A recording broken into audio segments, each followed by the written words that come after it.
As far as this team goes, we saw more victories last season, which is always a good thing for this Northside program. What did you learn from last year's group and from last year's team that you can apply this time around? Well, I knew last year that we were going to accomplish a lot more because of the team we had, and they were actually seniors, so they're not here anymore, and I just want to fulfill what they've done and maybe even do better. I want to keep that same momentum and motivation.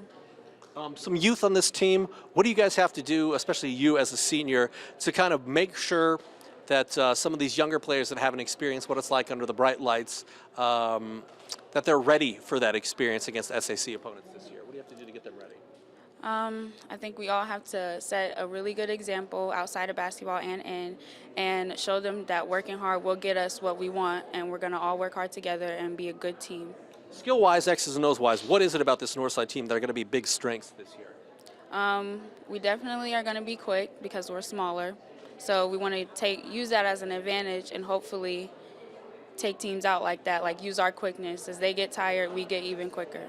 Well, it's definitely exciting. I mean, last year was a good step for us, and I'm using it as momentum going into this year. I want our kids to feel like we can compete every time we go out, and we did lose a lot in our senior group. We had 6 seniors that graduated. 5 of those played most of our minutes. So we have some kids coming up that have limited experience, but they have been here. They've showed their commitment through, just making sure that the kids are here and making sure that they're here and putting in their time and working as hard as they possibly can here in the preseason. And through the summer, we did the same thing. We had more kids play AAU than I've ever had in the past, which is a good thing for us.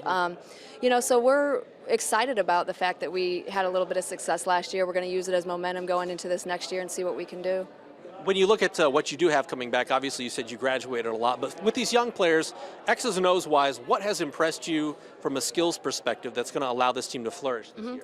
Well, the funny thing is the senior group that I have this year, a couple of the kids, they are incredibly passive, but they have some good raw talent that we've been trying to develop throughout the years, and I'm really thinking that maybe this is the year that I'm hoping anyway, that they will kind of emerge as leaders and come out of their shell a little bit. They haven't had to because we've had that group from last year that have kind of been leaders since they first stepped on the floor for us. So they've always kind of played behind them, and this is kind of their year, and that's what I'm telling them. You got to make sure that you're ready to go every time you step on the floor. You got to work hard to make it happen, and you got to make sure that in your mind you can do it. It's a mental game as well. So I'm trying to encourage them as much as possible.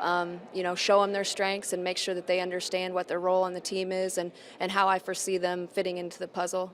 So. How valuable was it for some of these younger players last year to kind of get that taste of winning, to see what it takes to win SAC games? Well, traditionally in the last few years we have in the win-loss column we haven't been very good, but when you are with a group that experiences, we only had 6 wins and 1 by default, so you take those wins and how excited they were just to get those few wins.